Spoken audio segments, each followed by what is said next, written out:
बहुत समय पहले एक छोटे से गांव में एक ईमानदार और मेहनती लड़का रहता था जिसका नाम सिद्धू था।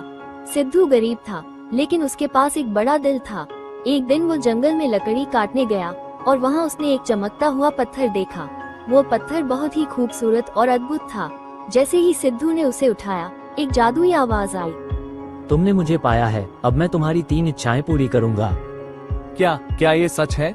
सिद्धू को विश्वास नहीं हुआ, लेकिन उसने सोचा कि यह एक मौका है जिसे उसे छोड़ना नहीं चाहिए। उसने अपनी पहली इच्छा मानी। मैं चाहता हूँ कि मेरे पास ढेर सारी दौलत हो। पत्थर में चमक आ गई और सिद्धू के सामने सोने और चांदी का ढेर लग गया। सिद्धू खुशी से झूम उठा, लेकिन कुछ ही देर में उसने देखा कि गांव के लोग उसे घृणा और ईर्ष्या की नजरों से देखने लगे। उसके पास धन था, लेकिन वह अकेला महसूस कर रहा था। धन तो मिल गया, लेकिन खुशी कहाँ है? सिद्धू ने सोचा और दूसरी इच्छा की। मैं चाहता हूँ कि मेरे पास बहुत सारी जमीन हो जिससे मैं बड़ा मालिक बन सकूं। फिर से पत्थर चमका और सिद्धू के पास बड़ी बड़ी जमीनें आ गईं।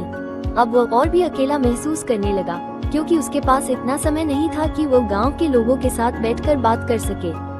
इतनी जमीन और दौलत, फिर भी मैं खुश नहीं हूँ। सिद्धू ने महसूस किया कि केवल धन और संपत्ति से सच्ची खुशी नहीं मिलती। उसने अपनी आखिरी इच्छा मांगी। मैं चाहता हूँ कि मुझे खुशी मिले और गांव के लोग मुझसे प्यार करें।